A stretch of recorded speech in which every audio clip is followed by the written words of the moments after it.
Exacto. Hacemos nuestra oración. En el nombre del Padre, y del Hijo, y del Espíritu Santo. Amén. Dios te salve María, llena de gracia, el Señor es contigo.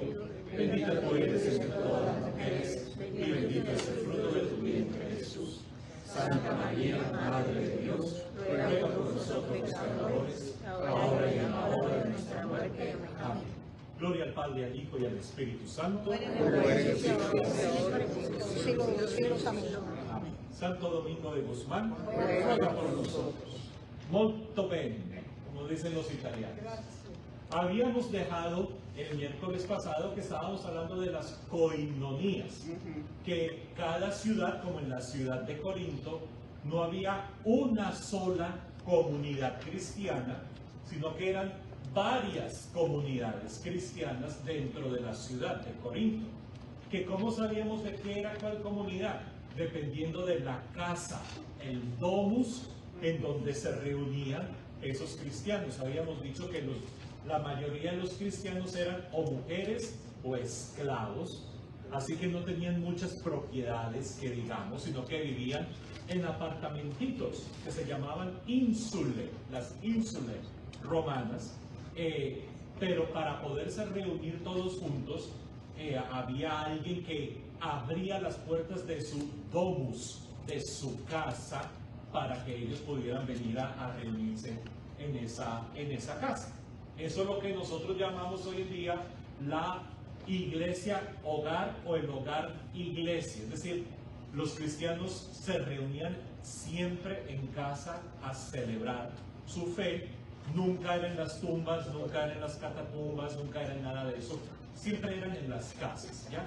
Y ahí en estas casas están en las cartas de Pablo los nombres de la dueña o del dueño de esa casa, que era donde se reunían cada uno de ellos. Tenemos la casa de Chloe, la casa de Estefanas, de Fortunato, y hay otros nombres allí en este sitio.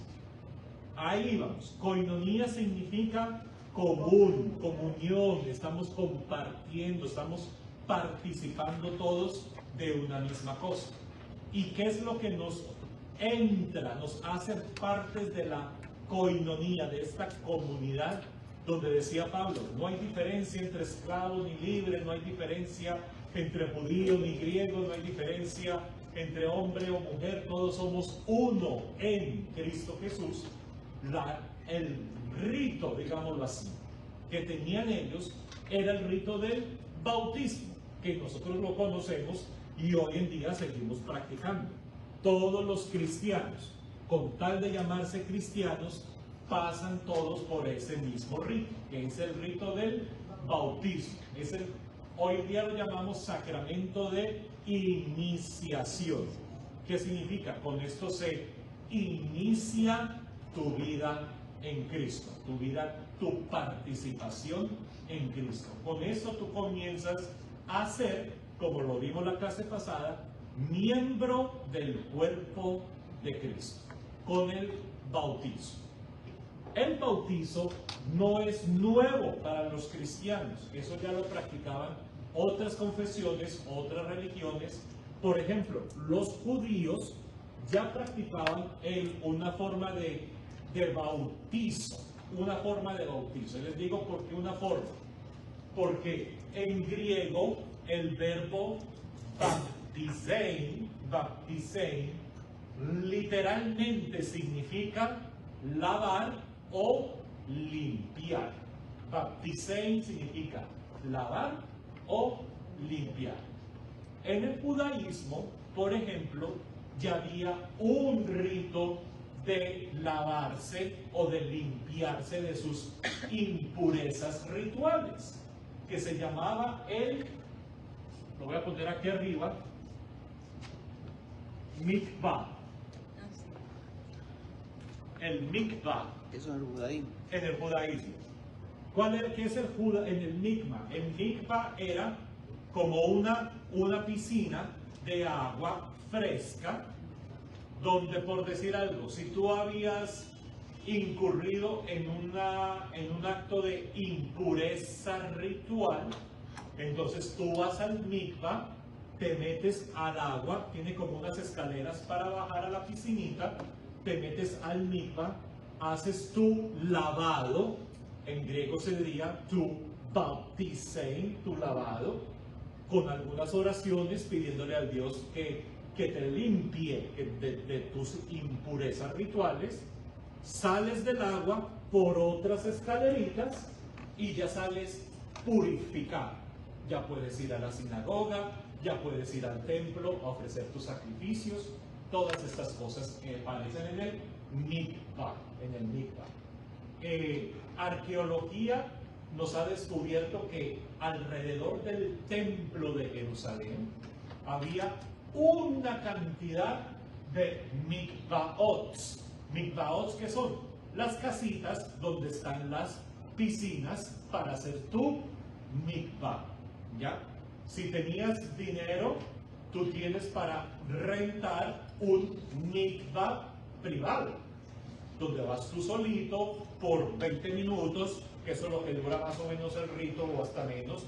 Te quitas tus ropas, todas las cosas, traes tu ropa limpia, te metes al mikvah, haces tus lavados, tu baptisein, sales por las otras escaleras, pones tu ropa limpia y ya te vas al templo. Pero ¿qué tal si no tienes dinero? ¿Dónde haces tu mikvah? Pues había una piscina muy grande, llamada la piscina de Siloé. Y era una piscina como del tamaño de este salón donde estamos.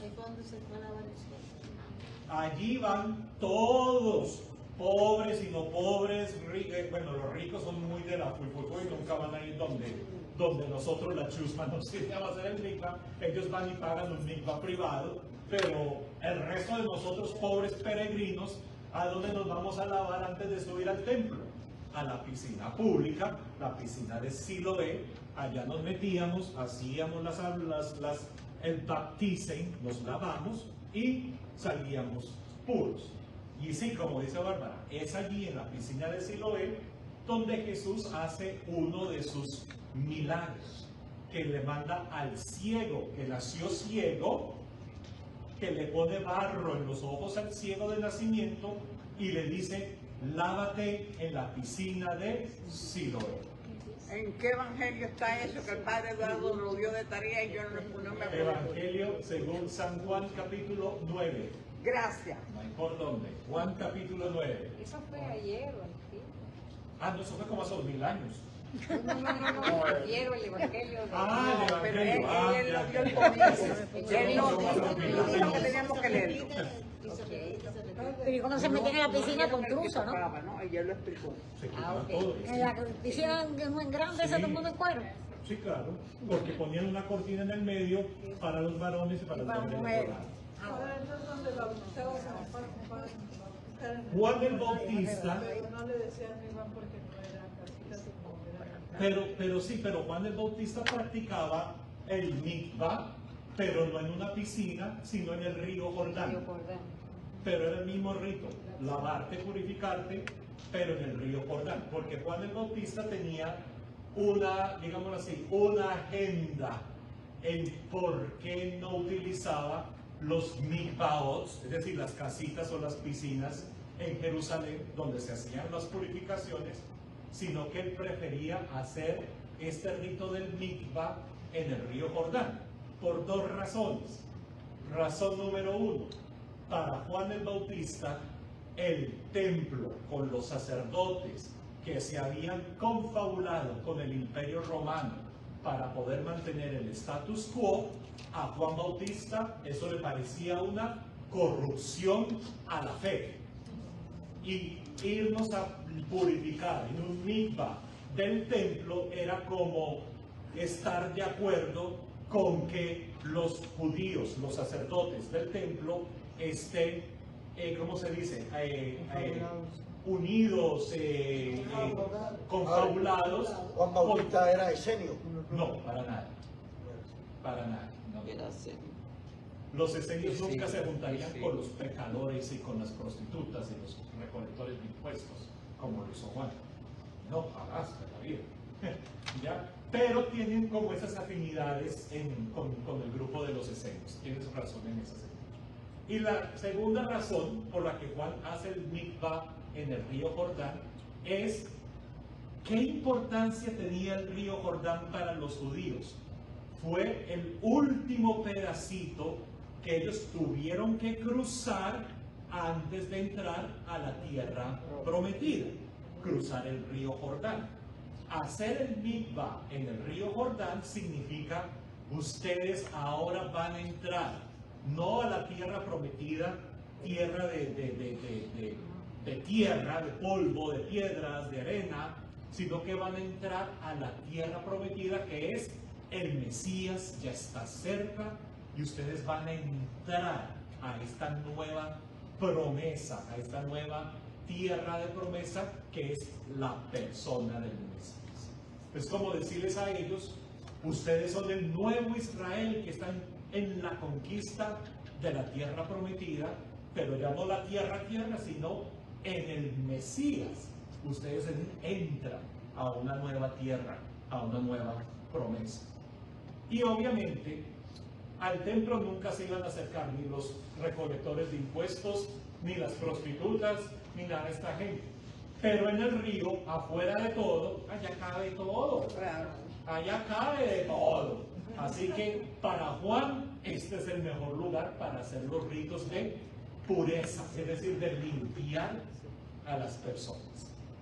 Así que los cristianos no inventaron el bautizo, ya era una cosa que existía. Pero acuérdense, bautizo significa limpiar, lavar, ¿ya? Limpiar o lavar. ¿Cómo se puede hacer? Como lo tenemos aún hoy en día en la iglesia. Por inmersión, es decir, que te meten dentro de un agua y te hunden dentro del agua por inmersión al bautizo, o por aspersión, es decir, que tú lavas echando agua por encima, ¿ya?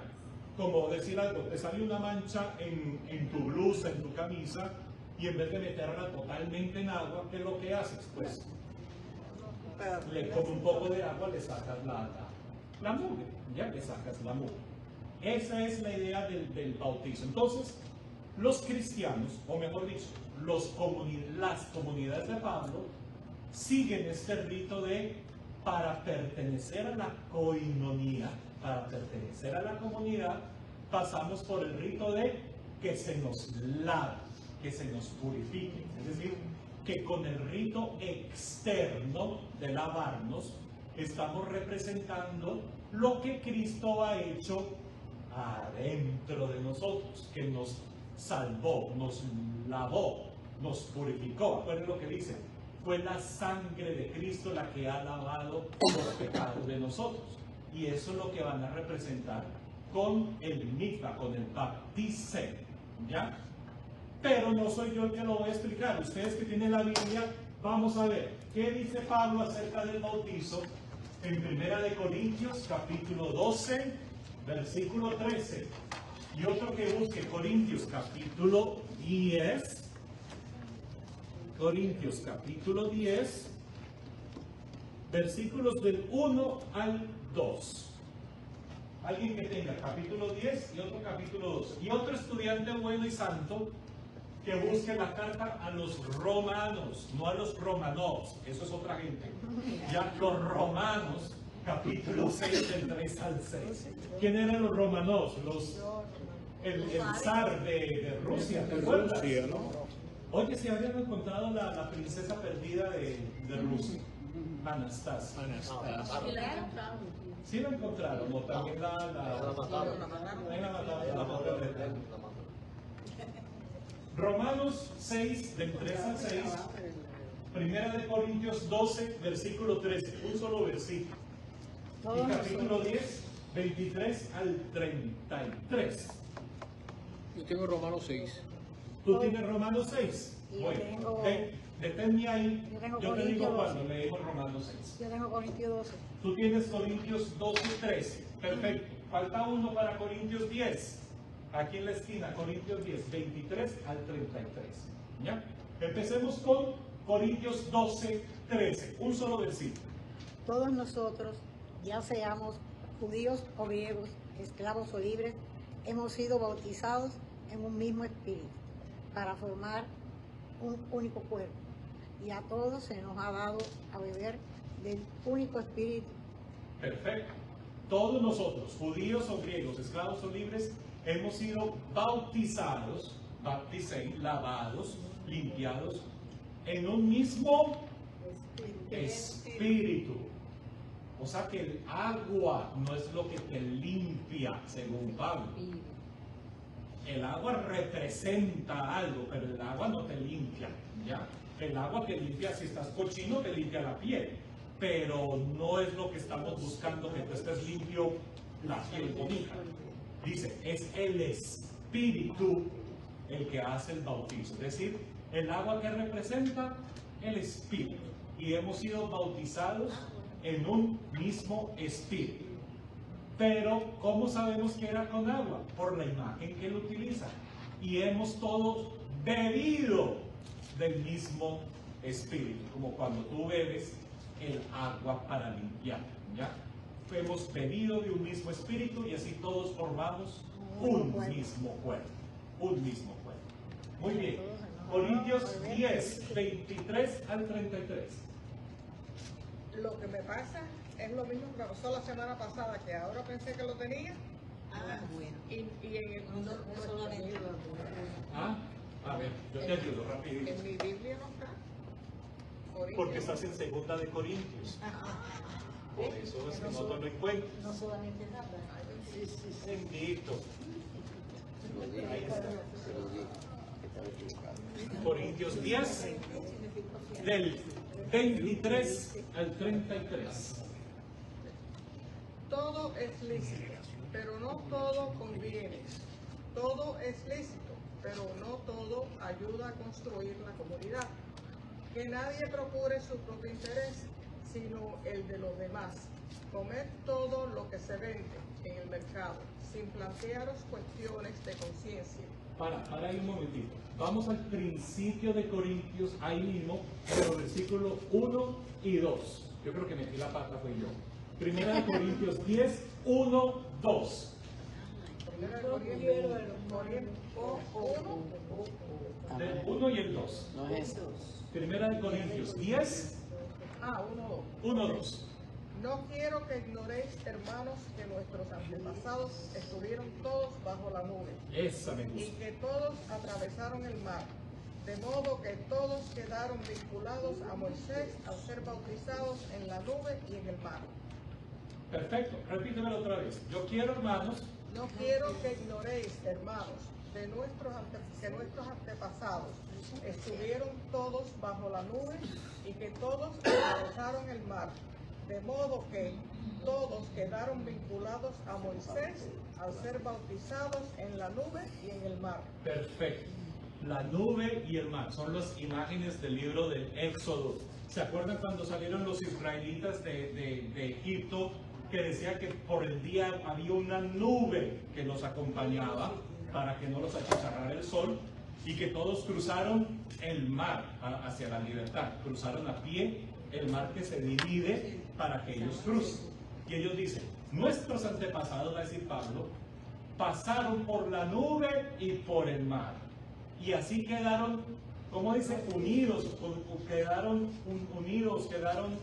De modo que todos quedaron vinculados Vinculados. a Moisés al ser bautizados en la nube y en el mar. Quedaron vinculados a Moisés al ser bautizados, al purificarse de la esclavitud por la nube, que es la presencia de Dios que los acompaña, y por el agua del mar.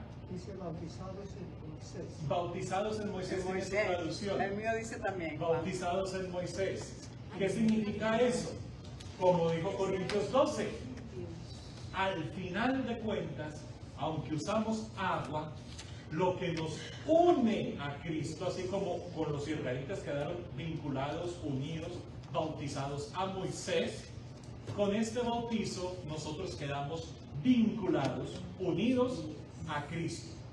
No porque el agua es más santa que el agua de mi casa, ni porque el agua de la parroquia es más santa que el agua de la casa donde usted vive. El agua es agua. Punto. ¿Ya? ¿Qué es lo que te vincula a Cristo? El Espíritu, que es lo que te lava de adentro para Pero aquí lo afuera. vinculan a Eso es lo que Moisés. te une. Pero ¿Cómo? aquí lo vinculan a Moisés. Porque Moisés fue el que los llevó por el agua, claro.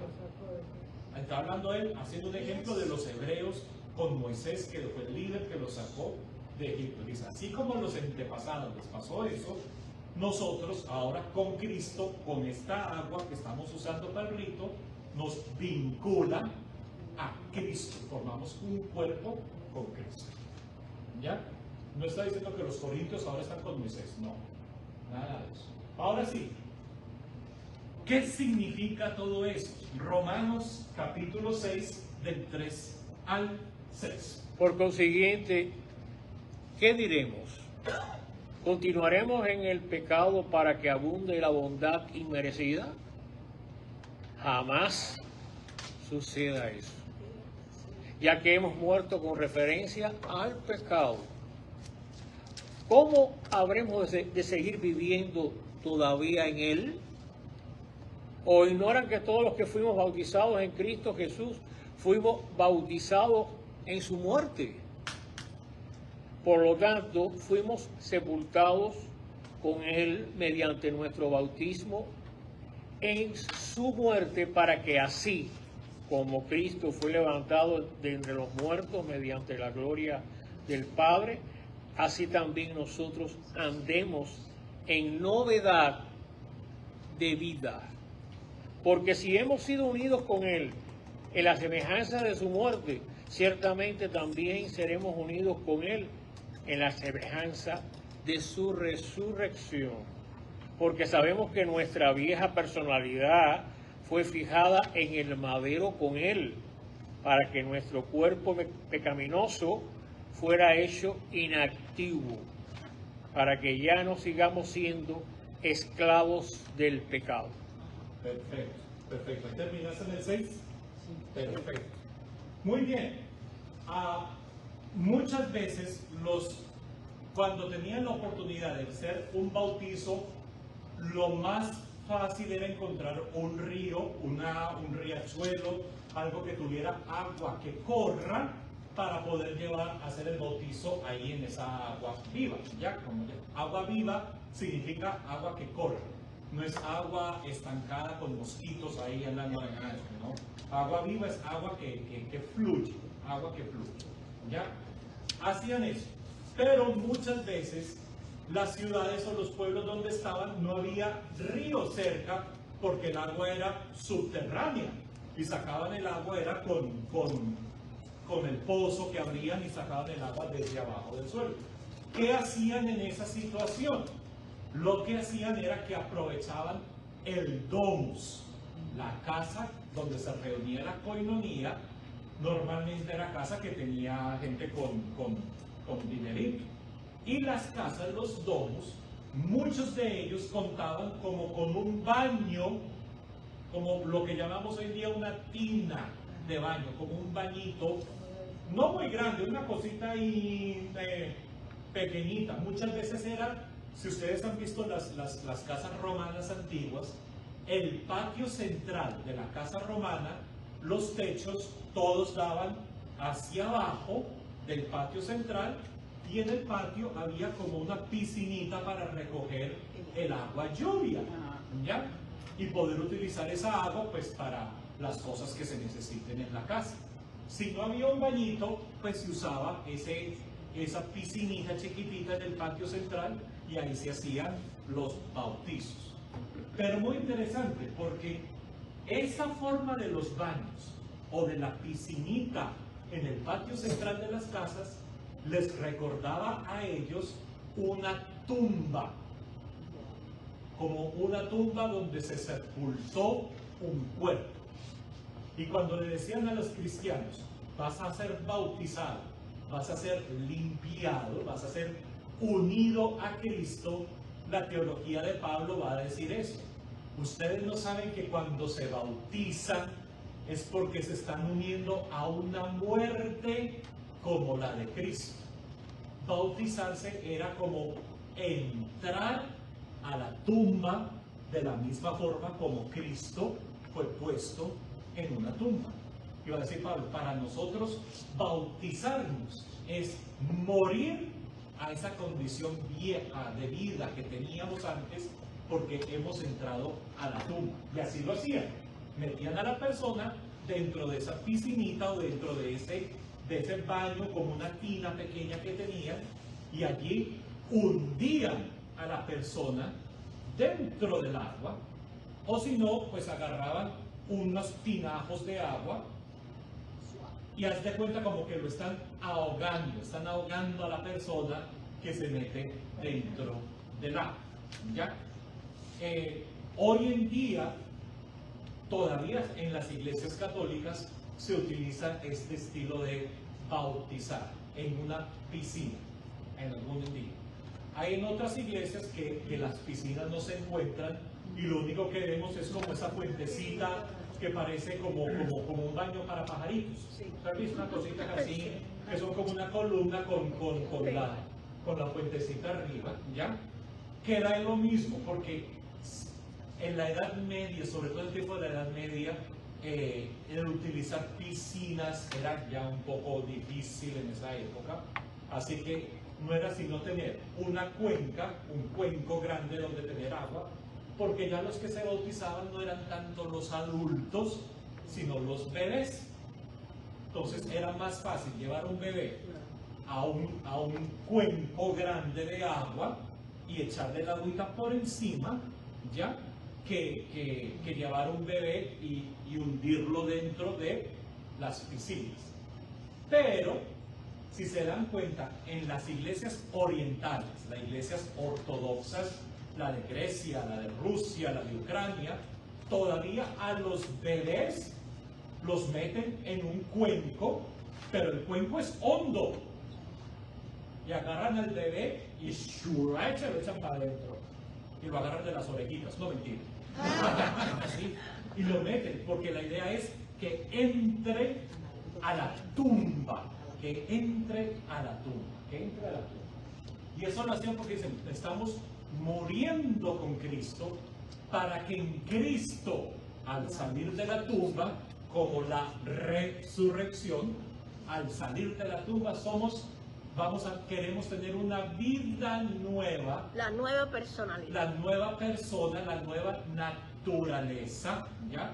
En Cristo Jesús. Es en Cristo. ¿Por qué en Cristo? Porque ha sido unido al cuerpo de Cristo. Esa es la unión que haces con el cuerpo de Cristo. Y él dice, por eso es que no podemos decir diciendo, entonces sigamos pecando porque ya me bautizaron, ya me salvé. Dice Pablo, no. Si ya moriste a ese estilo de vida, entraste a la tumba, moriste en la tumba y saliste de esa tumba, quiere decir que ya eres de una nueva condición. De una nueva condición. Y mira qué lindo como dice Pablo. ¿Qué significa morir para los cristianos? ¿De verdad que vamos a agarrar a la persona y la vamos a dejar hundida dentro del agua hasta que se vuelva púrpura y ya no salgan burbujas y ya cuando esté muerta decimos, ¡ay, ya! Murió en Cristo, aleluya. Ay, perdón, me puede decir aleluya en cuaresma. ¡Ay, murió en Cristo! ¡Ay, qué bueno, ya se murió! A ver, ¿cuándo el Señor lo resucita? ¿Qué dice? Aquí bautizan en misa. ¿En la misa? Sí. No, tenemos un rito especial aparte de la misa. El cura de mi iglesia bautiza en la misa. No, Después se queda nosotros, con el niño cargado. sí, no, nosotros lo hacemos aparte para hacerlo especial. Esa ceremonia vale la pena celebrarla como Dios manda. Pero cuando mis hijos se bautizaron, se estilaba bautizar 3 o 4 personas a la misma vez. No, y todavía se hace así, porque es comunitario, tú haces parte de una coinonía. ¿Ya? Tú haces parte de una coinonía. Bueno, yo sé que la vigilia pascual, en la piscina que tenemos nosotros aquí, En la vigilia pascual acá nosotros salimos a piscina y son varias personas. Yo tuve el privilegio con el padre, mi querido padre Alberto Rodríguez, que fue el paz de cáncer, que fue cuando era párroco de aquí. Sí. Nosotros estuvimos en Tierra Santa, mi esposa que paz de cáncer, y fuimos a Tierra Santa y eso se copió todo fue copiado una de lo que encontramos allá en Tierra Santa. De La que de está aquí. una piscina bautismal. Sí, de una esa piscina época. bautismal. Y es la que se hizo aquí. Ya.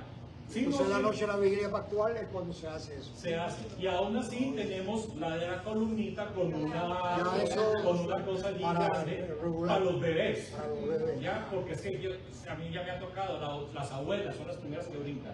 Ay, padre, se va a meter el niño en esa piscina. Pero me lo va a agarrar. Y yo lo agarro en las orejas. Tremendo. Que va a agarrar la oreja. El agua está fría, no está caliente, por eso lo agarro en la oreja para no quemar. ¿Qué hace? Y dice Pablo, ¿qué es morir para el cristiano? Y lo que dice Pablo lo respondía en Romanos 6. Para nosotros morir es morir al pecado. Es decir, a todo lo que va contrario a Dios. Todo lo que es el amor. La cucaracha, ¿cómo va? Mira la cuca. Ay, Dios. No. Todo lo que es morir al pecado. Ay, ojalá todo no lo sea, que es- ojalá no sea voladora. Si es voladora, padre, pega el pie arriba. Ay, Dios. Todo lo que es morir al pecado, es decir, morir a lo que no es el amor, a lo que no es la justicia, a lo que no es la belleza, a todas esas cosas es morir a eso. Es decir, ¿qué es un cristiano? Un cristiano es el que actúa en amor, no es el que actúa sin amor. El cristiano es el que actúa con justicia. El cristiano no es el que actúa sin justicia. El cristiano es el que actúa con belleza, hace las cosas bonitas, bellas, agradables.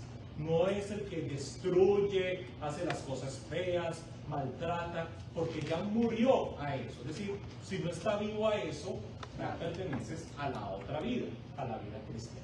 Y lo segundo es, dice, y resucitar. ¿Qué es resucitar para un cristiano? Es vivir como vive Dios. Es vivir para Dios. Traducir, que todos nuestros verbos sean conjugados en Cristo. Oigan eso. Que todos nuestros verbos sean conjugados en Cristo. Traducir.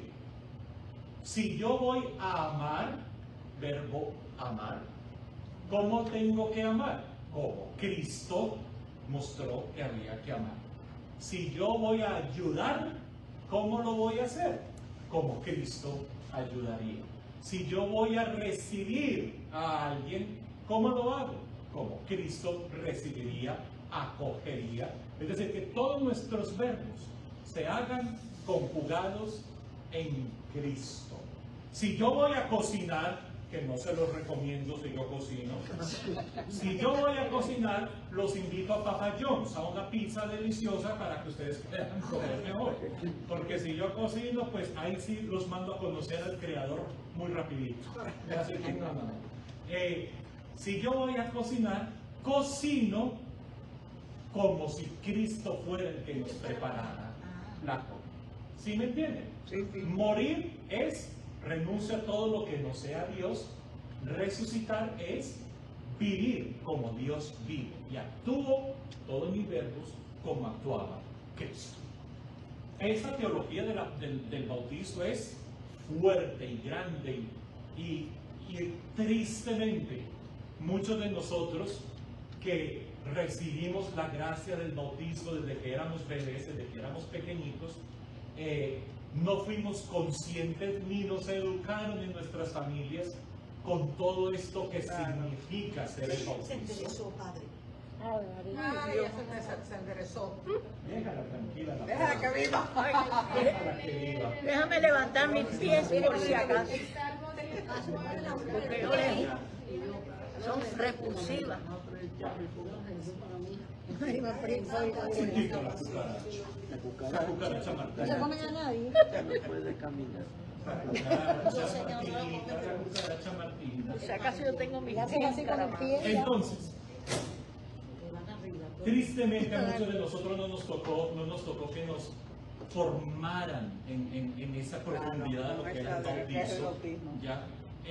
pero no por maldad, ni porque las familias eran malas ni nada de eso, sino porque como era la costumbre y la tradición que en las familias desde pequeños los bebés se bautizan y salimos del asunto y no volvemos a hablar de eso hasta que entras a las catequesis de comunión y etcétera, etcétera, pues ya no nos tocó mucha preparación para eso. Pero mire que la iglesia, que es madre para todos nosotros, todos los años, el día de la Pascua, nos invitan a ¿qué?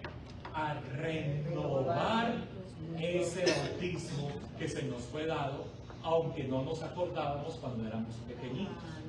Y por eso nos dan preparación antemano, la famosa Cuaresma, para nosotros prepararnos y volver a decir, de verdad que yo estoy muerto al pecado. Y entonces, ¿por qué estoy viviendo como los muertos vivientes? ¿Ya? ¿Por qué actúo como si yo fuera un zombie, un muerto viviente? Si yo ya moría eso. Y en Pascua volvemos a renovar eso. ¿Cierto que así nos lo dicen? Sí. Renuncian a Satanás, autor y fuente de todo pecado. Renuncian al no sé qué, al no sé cuántas. Y uno dice, sí, renuncio. Y después vuelve y te preguntan, ¿y crees en Dios Padre Todopoderoso, Creador del cielo y de la tierra? Sí, ¿Crees creo. en que eso? Y tú respondes, sí creo. ¿Y qué hacen después? Agarran el agua de nuevo y vuelve el agua otra vez. Vuelve el agua. Es decir, todos los años, aunque no nos acordamos, tenemos la oportunidad de volver a decir, sí, vuelvo a ser parte del cuerpo de Cristo. Sí, reconozco quién soy. Sí, sé que he muerto al pecado. Sí, ahora vivo para Dios. Morir es morir al pecado. Resucitar es vivir para Dios. Vivir para Dios. Precioso es lo que hacemos. Muy lindo en teoría. Muy lindo en teoría. Porque el papelito aguanta todo. Pero en la práctica, ustedes ya saben para dónde va el agua al coco, ¿ya? Pero en la práctica,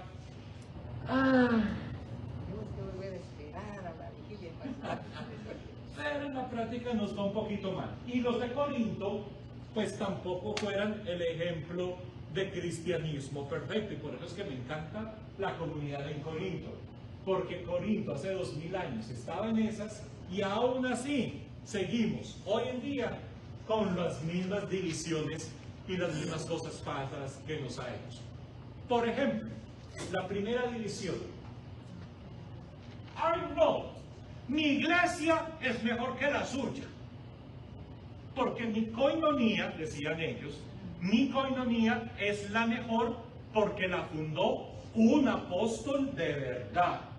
No la suya que fue un diácono de quién sabe de dónde apareció y nadie se acuerda. No, la iglesia mía, Ave María, esta parroquia la fundó el reverendísimo, excelentísimo, monseñor sosísimo, fulanito de tal. Y esta sí es una parroquia de verdad, porque vea que el techo tan bonito, vea qué cosa. Pero hay ese garaje donde usted se reúne. Ay, no, qué horror, qué tan fea. Nosotros sí, la mía sí es una iglesia como Dios manda porque la fundó un verdadero apóstol, decían ellos. Y hoy en día muchos de nosotros seguimos en la misma, ¿ya? Ay no, a mí me bautizaron en la Basílica Menor de Nuestra Señora de las 7 Llagas del Perpetuo Socorro, acostada en una cama mientras olía de parto. Y me bautizó Monseñor no sé cuántos de la no sé qué. Como si el pobre padrecito Tuto, en una parroquia chiquitica, con la misma agua que bautizó otra persona, esa es menos cristiana que la que fue bautizada por el reverendísimo, altísimo, señorísimo, lo que sea. Vamos a leer, vamos a ver. Primera de Corintios 1, del 10 al 17, y otro estudiante que tenga. Primera de Corintios 3, del 4 al 11. Y ya la cucarachita Martina se fue. ¿Seguro? Sí. Viva por allá caminando. Arroya, ahí me voy. 1 Corintios 1, capítulo 10, capítulo 1, versículos 10 al 17, 1 Corintios 3, 4 al 11. ¿Quién tiene 1, 10 al 17? Yo lo tengo aquí, lo que no sé si es ese. Dele. Les ruego, hermanos, en nombre de Cristo Jesús, nuestro Señor, que se pongan todos de acuerdo Oiga pues. y terminen con las divisiones, que encuentren un mismo modo de pensar y los mismos criterios. Personas de la casa de Chloe me han hablado de que hay rivalidades entre ustedes. Puedo usar esta palabra, ya que uno dice, yo soy de Pablo, y otro, yo soy de Apolo, o yo soy de Cefas, o yo soy de Cristo. ¿Quieren dividir a Cristo? ¿Acaso fue Pablo crucificado por ustedes? ¿O fueron bautizados en el nombre de Pablo? Doy gracias a Dios de no haber bautizado a ninguno de ustedes, a excepción de Crispo y Galo, pues así nadie podrá decir que fue bautizado en mi nombre. Perdón, también bauticé a la familia de Estefana. Fuera de esto, no recuerdo haber bautizado a ningún otro. Amén. Dice que hasta el 17, padre. Sí, hasta el 17, sí. De todas maneras, no me envió Cristo a bautizar, sino a proclamar el Evangelio. Y no son con discursos sofisticados, no sea que borremos la cruz del Mesías. Gracias. Mira qué bonito. Ya me llegó el reporte que hay divisiones entre ustedes y lo creo. Porque hay unos que dicen, ay no, yo de Apolo, que era un gran predicador de Alejandría en aquella época. No, yo de Pablo, yo de Cefas, de Kefas, de Pedro, que es el nombre en arameo, de Kefas, de Pedro. No, a mí no, yo recibí el bautizo directamente de nuestro Señor Jesucristo, bendito sea su nombre, la Virgen Santísima. ¿Ya? Dice Pablo, pero es que, ¿cuál bautizo es mejor que el otro? Y lo dice él, ¿acaso fueron bautizados en nombre de Pablo? ¿A uno lo bautizan en nombre de quién? De Dios. El padrecito o el diácono viene y te dice, yo te bautizo en el nombre de el padre Eduardo Logiste, párroco del no dice nada de eso. ¿Qué dice el padrecito o el diácono? Yo te bautizo en nombre de Cristo, Padre, Hijo y Espíritu Santo. O sea que no soy yo. A mí no me metan. Yo soy el que echó el agua, pero el que mandó el Espíritu y el que bautiza no soy yo. ¿Ya? ¿Acaso Pablo murió por ustedes? Dice él. ¿Acaso ustedes fueron bautizados en el nombre? No, a mí no me metan en eso. Ustedes todos tienen un mismo bautizo. Así sea bautizado en San Pedro, en el Vaticano, o habían sido bautizados en una capillita de misiones por allá en Terra Perdida, en un monte que allá nadie se acuerda. Todo bautizo es exactamente mismo. Capítulo 3, 4 al 11, ¿quién lo tiene? Allá al fondo, léelo con fuerza para que te escuchen por la cámara. 3 del 4 al 11. Porque cuando uno afirma soy de Pablo y otro soy de Apolo, están manteniendo criterios puramente humanos.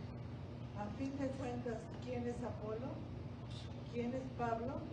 Simplemente servidores, por medio de los cuales ustedes han creído en el Señor. Cada uno de nosotros hizo el trabajo que el Señor le señaló. Yo sembré y Apolo regó, pero Dios es quien hizo crecer la planta, de manera que ni el que siembra ni el que riega son nada, sino que Dios lo es todo, pues Él es quien hace crecer la planta. Los siembran y los que riegan son iguales, aunque Dios pagará a cada uno de su trabajo. Somos compañeros de trabajo al servicio de Dios, y ustedes son el campo que Dios está trabajando, el edificio que Dios está construyendo. Yo soy el maestro albañil, al cual Dios permitió poner los fundamentos sobre ellos. Cada uno debe tener cuidado de cómo construye. Gracias. Es que ya están viendo a la cucarachita Martina, los que están viendo por la cámara. Están aquí las señoras de Encanto porque Martina quiere hacer parte de la clase y las señoras no dejan. Aparte de la clase. Oye, pero es dura. Ya la mandaron a ver al creador. Es dura, no se deja. La mandaron a ver al creador. Oye, entonces, mira lo que dice Pablo. Nosotros solo somos simples servidores. Nosotros no somos los que tenemos el poder de bautizar o de transformar a la gente. Nosotros sembramos. De pronto vendrá alguien que riegue esa semilla, pero al final es el Señor el que hace el trabajo. ¿Ya? Ay, Padre. Ay, pero van a bautizar a esta persona sabiendo que esta persona viene de una familia que, ay, si usted conociera la historia de esa familia y lo que yo he visto, ay, no, qué horror. ¿Y? ¿Acaso se van a bautizar en nombre mío o en nombre suyo? Claro. ¿Qué somos nosotros? Sembramos la semillita, pero deje que el Señor haga su trabajo. O sea, ¿y quién le dijo a usted que tenía que estar vigilando a ver si la persona... O como dice, ay padre, yo no sé qué pasó con mi muchacha, con mi muchacho. Ellos iban a misa cuando eran niños, eran los más de formales, ellos asistían a toda la iglesia y crecieron después del bachillerato y no volvieron a pisar la iglesia en todo el resto de su vida. Ay padre, ¿qué habremos hecho mal? Y la respuesta es, no hicieron nada malo. ¿Ustedes qué hicieron? Sembraron la semillita. Deje que el Señor tome el tiempo para que esa semilla crezca y ya van a ver los frutos. Usted simplemente relax, take it easy. Ya, no te preocupes. Tú no eres el que viene a salvar. Ese trabajo le queda solo a una persona. ¿Qué es lo que dice Pablo? Nosotros somos simples colaboradores. Trabajamos para el que hace las cosas, pero no es dependiendo de nosotros si alguien sale bien o sale mal. Si se sembró la semilla, Pablo sembró, Apolo regó, pero es el Señor el que viene a hacer la acción, no nosotros. Oye, porque es que nos volvemos como los de la aduana, controladores de quién recibe gracias y quién no recibe gracias. ¿Quién soy para decir quién no? El único que conoce eso es el Señor. Así que yo dejo que el Señor haga lo que el Señor tiene que hacer. ¿Vamos bien? Entonces dice primero Pablo, esto de que haya divisiones de, ay, mi iglesia es mejor que la tuya, o mi bautizo vale más que el tuyo, o ay, este es mejor cristiano porque fue bautizado, yo no sé, con agua del río Jordán, o ay, no, Pablo dice eso. Recuerden, no es el agua, es el Espíritu lo que te une a Cristo, sea de donde sea. Segunda división, decían los corintios, ay pues sí, el bautismo me otorga conocer la sabiduría escondida que viene de parte de Dios. Y desde que fui bautizado en el Espíritu, ahora yo sí conozco lo que es ser verdaderamente un hijo, una hija de Dios.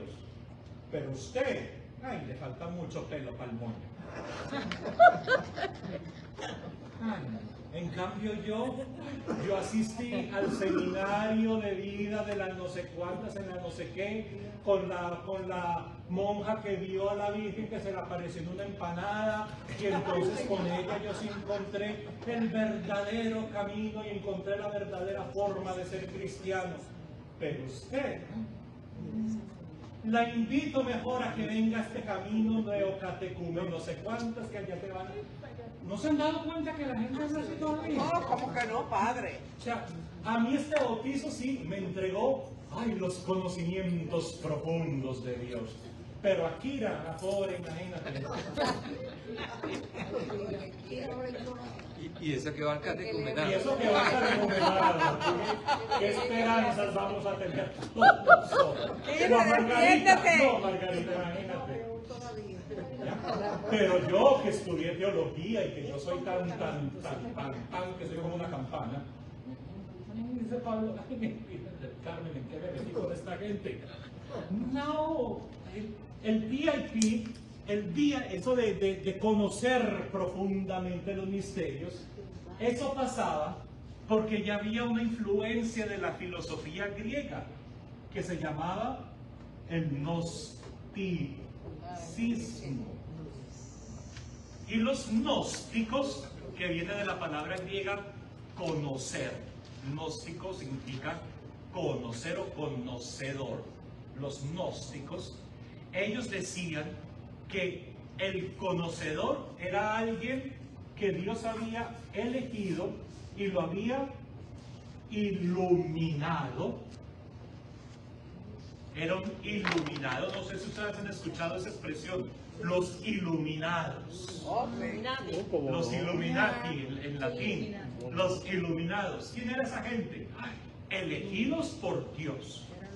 Y ellos, por ser como tan perfectos en su forma de vida, entonces Dios les revela todos los secretos de quién es Dios solo a esa persona que es la iluminada. Y esa iluminada conoce, gnóstico, conoce todos los secretos de Dios. Pero si tú quieres conocer los secretos de Dios, tienes que hacerte un discípulo de la iluminada, y solo seguir los pasos de este iluminado y hacer varias etapas en el camino hasta que llegues a la perfección, hasta que llegues ¿cómo es que decían ellos? Al nirvana perfecto de tu vida, donde ya todo te resbala como si te hubieran untado mantequilla en la ducha y nada, tú no tienes pasiones, a ti nada te duele, a ti nada te turba, nada te espanta, a ti tú estás así caminando como por las nubes, como por donde tú pasas y huele incienso. Y ya si orinas agua bendita. Porque estás iluminado. O sea, por el amor de Cristo, dice Pablo. Sí, se meten unas cosas en la cabeza y 2000 años después seguimos en las mismas. Aquí en la clase no iluminado. ¿Ya? Vamos a leer Primera de Corintios 1, 18 al 31. Y otro que tenga, Primera de Corintios 2, del 1 al 10. Vamos a ver qué dice Pablo acerca de estos que se creen, nosotros conocemos la profundidad de Dios. Y entonces te hablan así, te hablan con todo y todo. ¿No se da cuenta? Hermano mío, si tú supieras lo grande que es. Es que mira cómo me pongo. Si tú... Porque no hablan normal como la gente no. ¿O será que yo no pertenezco al iluminado? Dios está por eso, por envidia que lo estoy diciendo. ¿Ya? No, es que tienes que aprender el camino de la perfección. Porque había un librito que se llamaba así, ¿no? La vida de perfección. No, pero hay un libro que se me fue el nombre. ¿El de Escriba de Balaguer? No, ya ni me acuerdo. Uno que llamaba algo así como de pertenecer al corazón de Cristo, una cosa así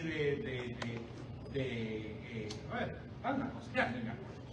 Ustedes saben que no soy muy iluminado, que digamos. Primera de Corintios 1, 18 al 31. ¿Quién lo tiene?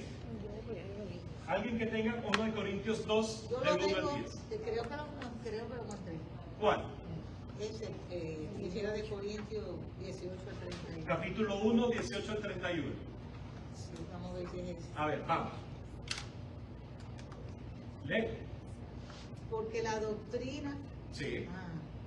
de la cruz de Cristo es necedad para los que se pierden, pero es poder de Dios para los que se salvan, según está escrito. Perderé la sabiduría de los sabios y anularé la inteligencia de los prudentes.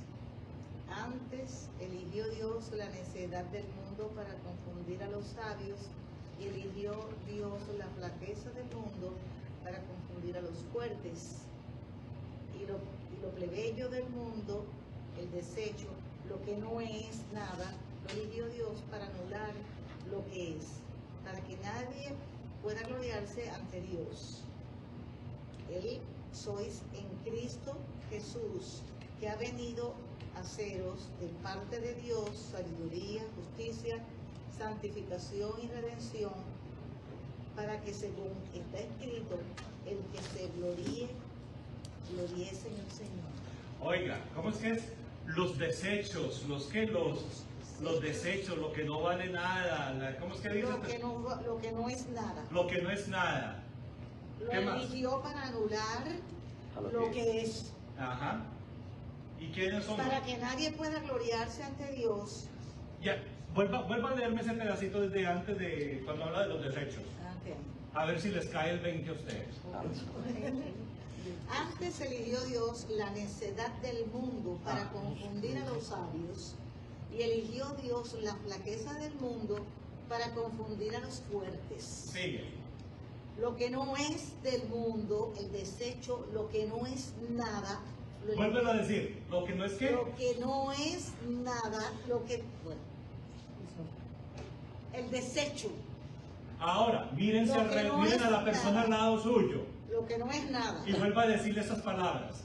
¿Cómo es? Lo eligió para anular lo que es. Vuelve a decírselo. ¿Cómo es? Acá, al que está al lado tuyo. ¿Qué es lo que es usted? Lo plebeyo del mundo. Lo plebeyo, lo desecho, lo que no es nada.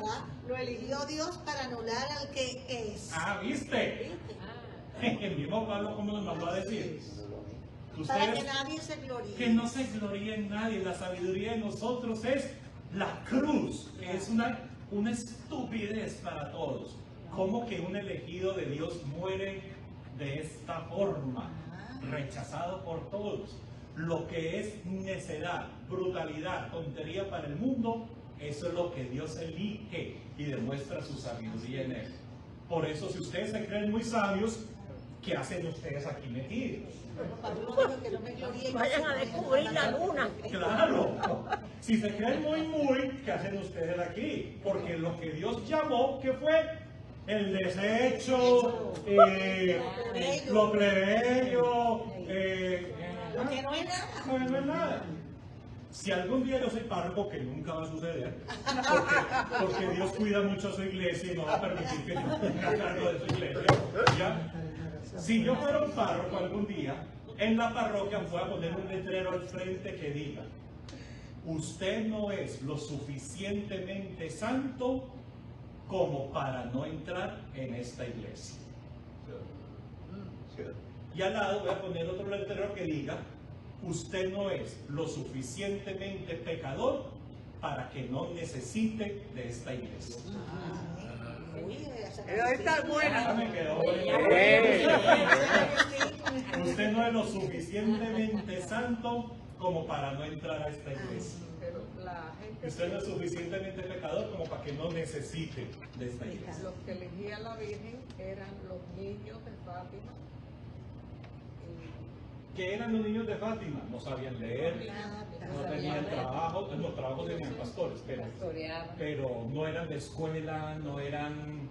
Y fueron elegidos en un tiempo donde los grandes estaban buscando el poder en esas guerras que estaban pasando en el siglo XIX. Pero por lo menos eran niños, pero mira Juan Diego. Juan Diego también, Juan Dieguito. Es decir, de nuevo, cuando se acuerden que cuando vean a alguien que se cree así como como flotando en nubes de incienso, busquen en Pablo Corintios 18:31 y díganle: vea, el desecho. Está buena esa flotante. No sirve para nada. Ahí vamos caminando. Capítulo 2, del 1 al 10. ¿Quién lo tiene? Aquí, frente.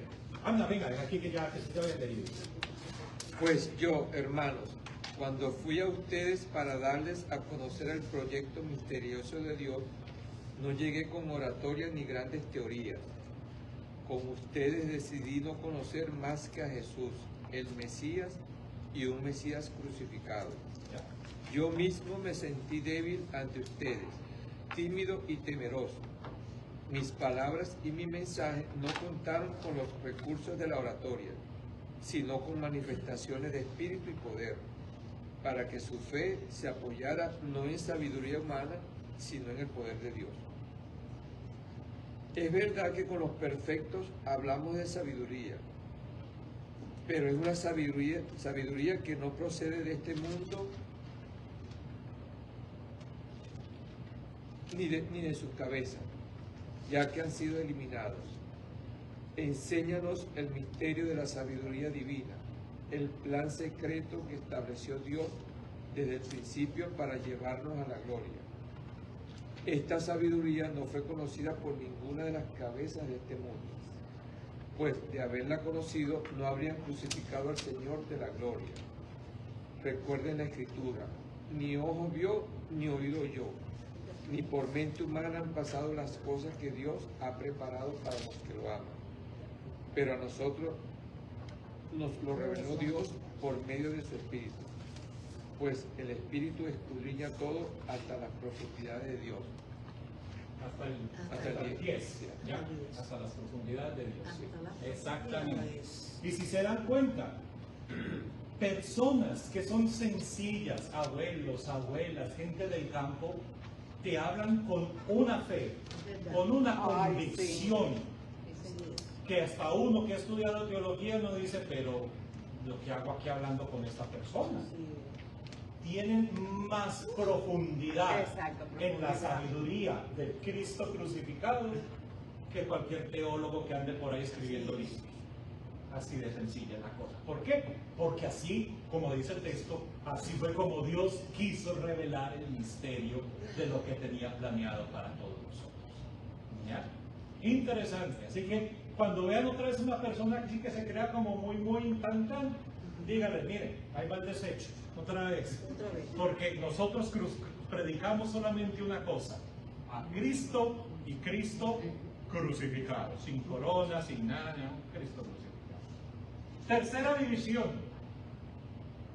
Ay, no, sí, nosotros recibimos los dones del Espíritu Santo, pero es que hay dones del Espíritu Santo reservados para un grupo VIP, mientras que hay otros que reciben otros dones que son como del común, ¿ya?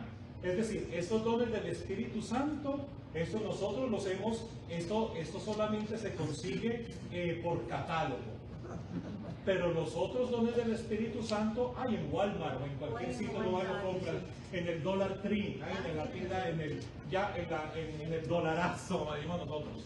Porque ahí hay dones de dones, por favor, señores, ¿ya? Hay dones de dones. Como decía una persona que yo conocía, ¿ya? Todos somos hechos de barro, pero no del mismo charco. ¿Ya? Todos somos hechos de barro, pero no del mismo charco. Así que confunda, pero no ofenda. Iba a decir Pablo, ¿cómo que los dones del Espíritu Santo hay reservados para un VIP, para gente reservada? Gente que, ay, no, a esto sí, pero a otra persona no. A mí me lo dicen, ay, padrecito, usted que está más cerquita de Dios, que Dios lo escucha más a usted porque es padre. ¿Quién le dijo a usted que porque yo soy cura voy a estar más cerca de Dios? Puede estar mucho más lejos que usted. ¿Ya? No, si no, miren a Raúl. Mira a Raúl. ¿Quién te manda a hablar? Ese es el ejemplo. ¿Quién te manda a hablar? ¿Ya? O sea, ¿quién quita que de pronto Raúl sí está más cerca de Cristo, ya, que lo que puedo estar yo, lo que puede estar el padre Eduardo? Ven tú a saber. Y mira lo que le responde Pablo. Vamos a 1 Corintios 12, del 1 al 11. Allá atrás lo tienen. Vamos. En cuanto a los dones espirituales, hermanos, quiero que entiendan bien este asunto. Ustedes saben que cuando eran paganos se dejaban arrastrar hacia los ídolos mudos. Por eso les advierto que nadie que esté hablando por el Espíritu de Dios puede maldecir a Jesús, ni nadie puede decir Jesús es el Señor, sino por el Espíritu Santo. Es decir, ¿quién es el que hace toda la obra? Es el Espíritu Santo. ¿Ya? Punto. Sí. Ahora bien, hay diversos dones, pero un mismo Espíritu. Hay diversas maneras de servir, pero un mismo Señor. Hay diversas funciones, pero es un mismo Dios, el que hace todas las cosas en todos. A cada uno se le da una manifestación especial del Espíritu por el bien de los demás. A uno Dios da por el Espíritu palabra de sabiduría, a otros por el mismo Espíritu palabra de conocimiento, a otros fe por medio del mismo Espíritu, a otros y por ese mismo Espíritu dones para sanar enfermos, a otros poderes milagrosos, a otros profecías, a otros el discernir espíritus, a otros el hablar de diversas lenguas y a otros el interpretar lenguas. Todo esto lo hace un mismo y único Espíritu, quien reparte a cada uno según Él lo determina. Mira qué bien. Y la palabra clave de ese texto es: el Espíritu distribuye estos dones para el beneficio de la comunidad. No es para mi beneficio. Ay, no. Ay, si ustedes vieran el grupo de oración de Barbarita.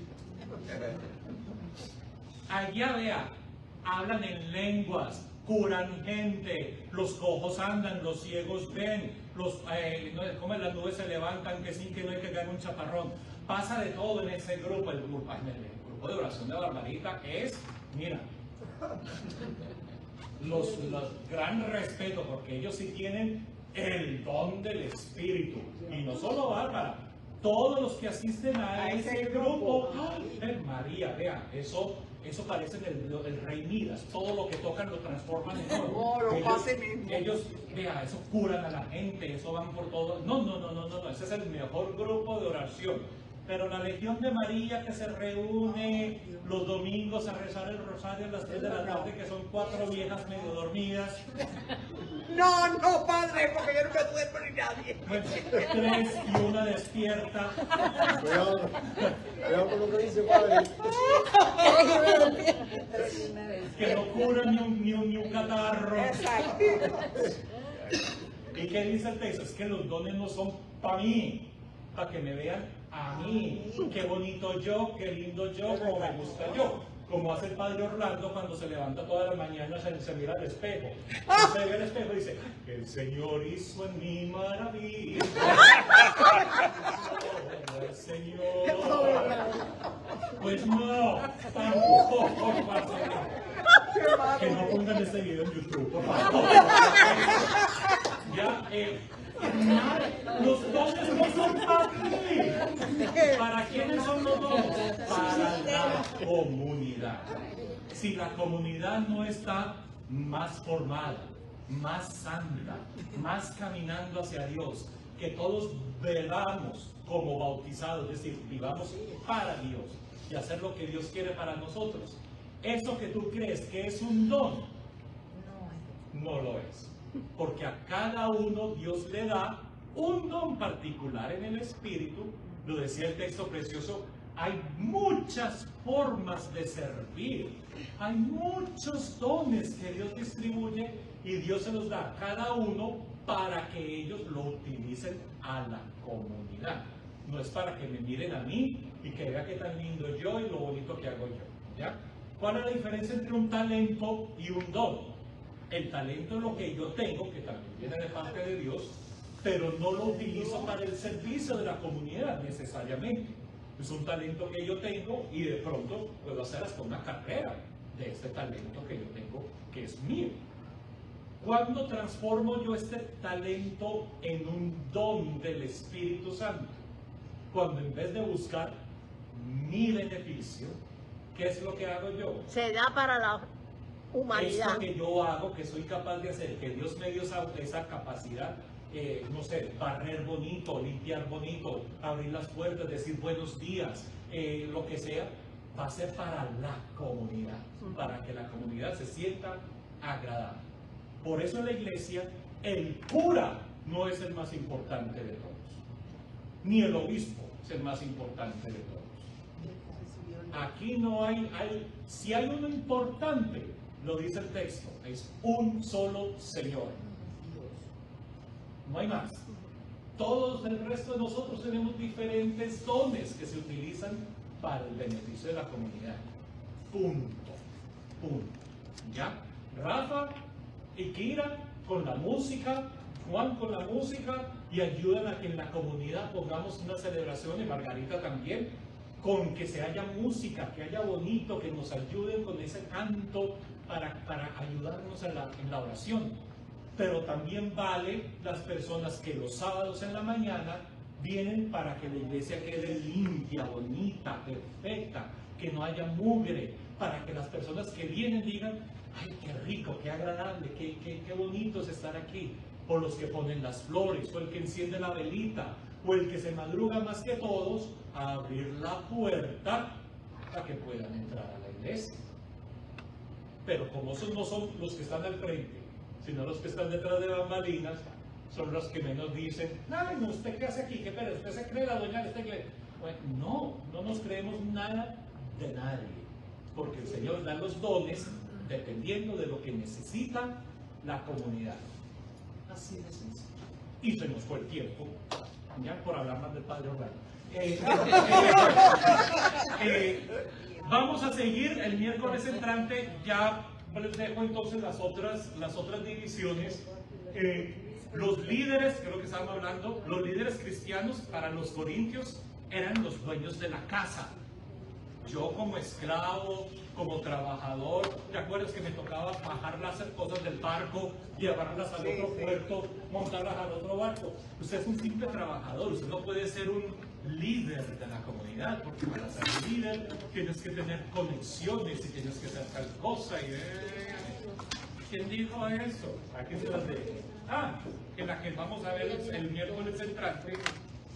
Somos libres en Cristo para hacer lo que nos dé la real gana. Si ya hemos sido bautizados en Cristo, podemos hacer lo que queramos.